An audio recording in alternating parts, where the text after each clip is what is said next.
Bom, pessoal, estamos de volta com mais um Formiga na Tela. Dessa vez estamos retomando um dos nossos temas favoritos, que são os clássicos revisitados. O meu lado esquerdo, aqui, mais uma vez, Gustavo Clávio Rodrigues. E do lado direito, Daniel Fontana.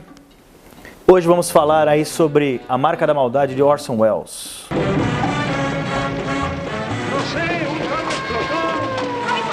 Tell me who's in charge here? I guess you've heard of Hank Quinlan, our local police celebrity. You won't have any trouble with me. You bet your sweet life I won't. Bom, era inevitável em algum momento a gente falar do Orson Welles aqui em alguns dos nossos programas, né? A questão é que quando fala Orson Welles, todo mundo fala de Cidadão Kane, né?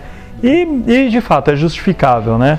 Não só pela própria figura do Orson Welles como diretor, mas também pelo cinema em si. Só que aqui a gente vai falar da Marca da Maldade, outro grande filme do Orson Welles, né? O filme é de 58, o nome original é A Touch of Evil, que eu acho assim, um título muito bom. A Marca da Maldade eu acho tão genérico. O Touch of Evil até ele é um título genérico, mas depois você assiste o filme você vê que faz muito sentido, né? O filme tem o Charlton Heston no papel principal do Miguel Vargas. Conta com o próprio Orson Welles, né, fazendo o inspetor lá de polícia, o Hank Quinlan. E a Janet Leigh, fechando aí o trio principal, né? Já começa com o Charlton Heston interpretando um mexicano, né? Já é uma escolha polêmica, né? Que já é divertido, né? E quando você assiste o filme também... O filme é um filme no ar, né? Então, isso, assim, total. Na verdade, a história é de um acontecimento, a locação é a fronteira, né, Estados Unidos e México. Não por acaso uma história sobre cruzar limites, né? Isso. Então, a geografia tem a ver com o conceito do filme, né? Tem um acontecimento no filme, que não é spoiler nenhum, né, no início que acontece, uma explosão, só que na verdade acontece que a bomba foi colocada no lado mexicano e foi explodir no lado americano. E aí o filme trata disso, né? Então são as duas polícias, né, tanto mexicana quanto americana, que vão lidar com o caso e não sabe quem que deve atuar ou não, né? Então aí vai desenvolvendo o filme. E aí o Charlton Heston como o mexicano que, convenhamos, nas cenas que ele, né, tem as falas em espanhol são muito ruins, né?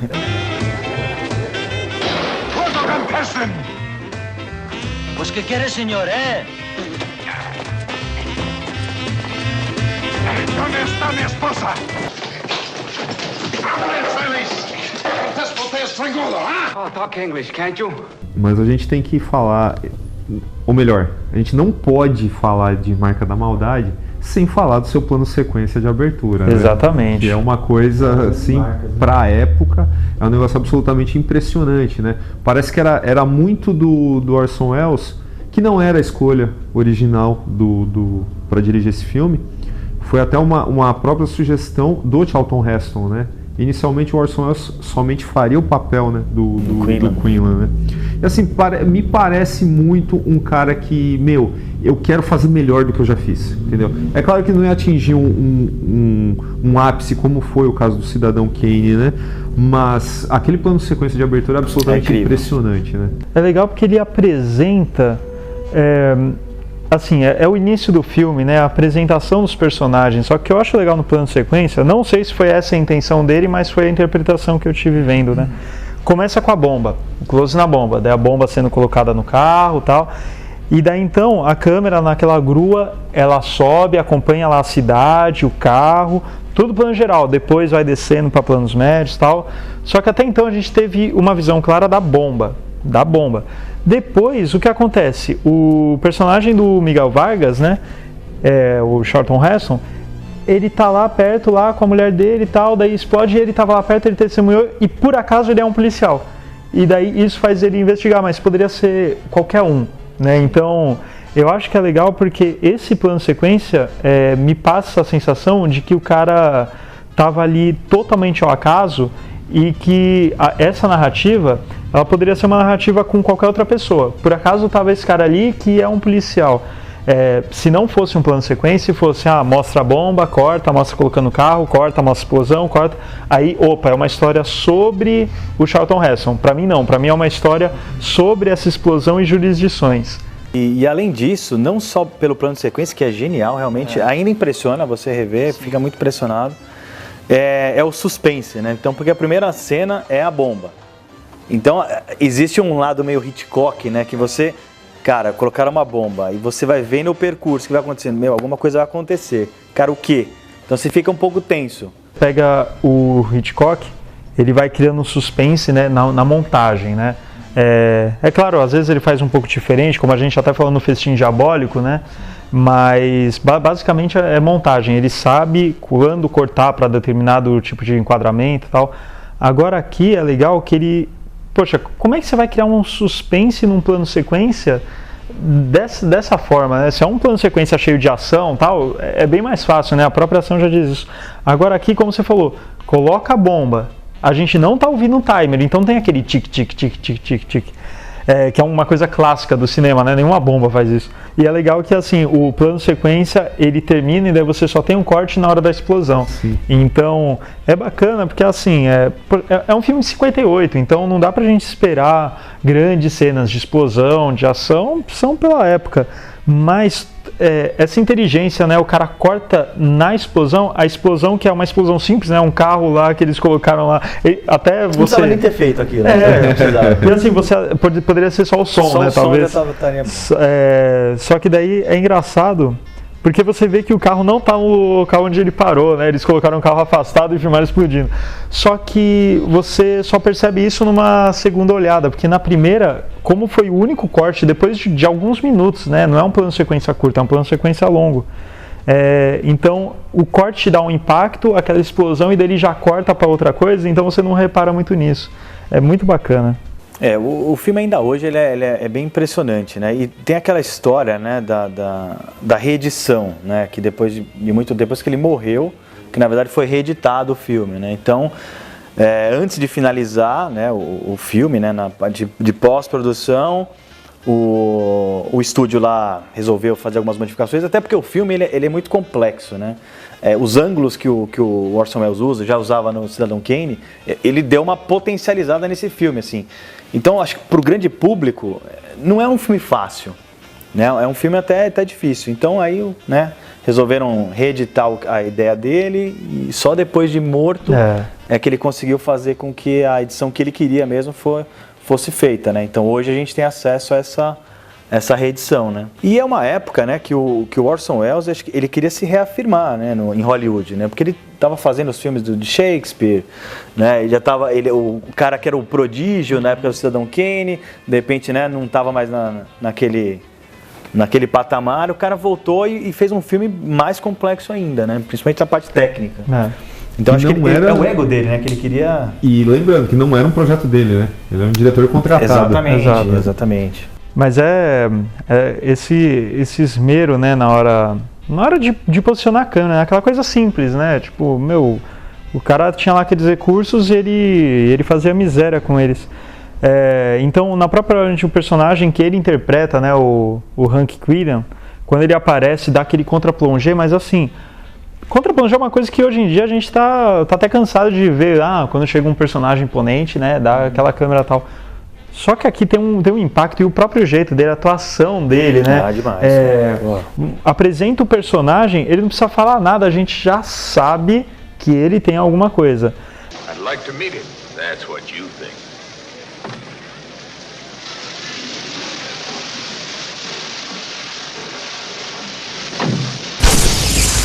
Conforme vocês já falaram, a atuação do Orson Welles é fantástica, né? O Charlton Heston ele só não é engolido em cena porque ele era um ator de muito carisma e muita presença, né? Porque você ter os dois ali, cara, porra, o Orson Welles em Cidadão Kane, ele com 26 anos, ele fez papel de um cara de 80, né? Numa época que isso era novidade, inclusive. Aqui ele confirma aí o talento dele de ator. E o personagem dele, né, realmente é bem interessante, né? Você falou disso, né, da busca dele plantar as evidências, né? Mas existe um porquê, existe uma motivação do cara fazer isso. Sim. Né? Que tem toda a história, que ele nunca conseguiu pegar, né, o assassino da esposa, né? Então ele tem esse vazio dentro dele e ele faz com que, então, o cara que eu acho que é o culpado, eu vou culpar esse cara, eu vou plantar. Não é um... uma parte moral dele, assim, que no final você até fica assim, porra, cara, o cara tá certo, né? Por meios errados, mas o cara tá certo. Te gera uma outra, né? Uma outra sensação, né? Quando você não é uma ganância, né? Não tá fazendo isso por dinheiro, é mais por uma, é mais por uma questão de essência, né? É uma ideia de moral que ele tem lá pra ele. Hoje, quando a gente vê os filmes que tem essas mega reviravoltas e tal, como é que funciona a câmera quando o diretor pensa nisso, né? A câmera, ela dá dica da reviravolta depois, né? Então o filme segue lá, você acha que é tal coisa, tal coisa, tal coisa. Daí, depois, quando você vê que não era aquilo, você lembra do filme. Ah, por isso que a câmera focou aqui e tal. Aqui não. Aqui a câmera é usada para te enganar da revelação. Então a câmera ela vai no que seria o básico mesmo. Ah, então, de fato, o cara ele tá plantando provas, tal. E é o roteiro que dá... O roteiro, puramente o roteiro que dá a reviravolta depois. Isso eu acho uma coisa muito bacana. É engraçado que a tendência foi oposta, né? Então, assistindo hoje A Marca da Maldade, parece uma coisa nova. Pra mim parece uma coisa nova, é engraçado. É verdade. E assim, você tinha até falado sobre a linguagem, né? Cinematográfica, e assim, e eu revendo também o filme, você começa a sacar várias coisas, né? Várias dicas, né, que você falou. E tem uma cena que é super legal, que acho que até no momento mais final, né, que o Quinlan já começou a voltar a beber e tal, já tá quase sendo pego, né? Que aí você tem o ângulo, né? O contra-plongé dele, só que você pega no teto, tem um touro que tá com os espetos enfiados, né? Ou seja, o cara, ele tá naquele momento de abate, que ele já tá tomando várias, e assim, pô, você vê o cara e o touro ali, né? Então, já tá mostrando que o cara tá indo pra... o cara vai ser pego. Uhum. O cara já tá grog, né? Como se fosse o touro. Então o touro vai ser abatido. E, cara, e assim, se você rever de novo, provavelmente você vai encontrar várias outras, né? Várias outras cenas que te remetem a isso, né? Essas são geniais, né, cara? Fora a relação dele com a personagem da Marlene Dietrich, cara, que, é absolutamente fantástico. Para um desavisado parece que ela não tá fazendo nada no filme, mas ela tá dando um complemento ferrado naquele personagem. Aliás, só uma observação com relação ao aspecto visual do filme, né? Cara, a Marlene Dietrich, ela parece que ela saiu da página de um HQ do Will Eisner, cara, com aquele filme. Ela tá parecendo a Pigel do Spirit, né? E ela é uma figura tão enigmática, cara, que você sabe, quando ela aparece, você não sabe direito o que ela quer e tal, pra no final ela dar a última frase sobre o Quinlan, que também termina com as mãos sujas de sangue e tentando se lavar na água suja, cara. Cara, isso é muito... É um simbolismo simples, mas é um simbolismo extremamente eficiente, né, para esse tipo de filme. He was some kind of a man. What does it matter what you say about people? O que eu acho que ele se destaca é principalmente por causa desses personagens periféricos que não são periféricos, né? Então, eu acho que o personagem mais interessante de longe é o Orson Welles, né?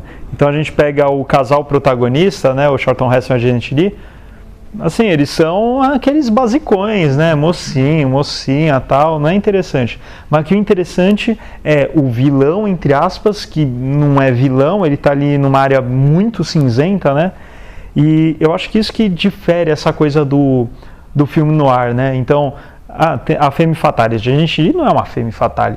Agora, mas a Margaret, opa, tipo, e não é ao mesmo tempo, né? Então, ele tem os elementos do noir, mas ao mesmo tempo ele é totalmente diferente, a ponto que deixa o filme imprevisível, não em termos de resolução de trama, mas em termos de fundamento mesmo, né? Então, é um DNA noir. Ele está explícito, mas ao mesmo tempo o que diferencia ele está implícito, né? O problema que eu vejo nesse filme é justamente uma coisa que me tira da experiência. O atendente lá do motel. Que precede, né, o Psicose, né? Que a Janet Leigh vai com o motel, um louco. Opa, será que seria o Norman Bates? Não, então, aquele cara... a gangue rocker, a gangue da sua galera. Tá. Não, a questão é a seguinte, ó. Primeiro, você tem um personagem todo... Você tem um herói chegando. Aí ele vai confrontar esse personagem absurdamente tosco, galhofa e tal. O cara dá informação, ela está lá no prédio do grande, lá do fulano, que era justamente quem ele sabia que estava a fim de prejudicá-lo. Então que porra de policial é esse? Você precisa ir lá falar com um retardado mental pra ele te dar a informação mais óbvia do mundo, cara.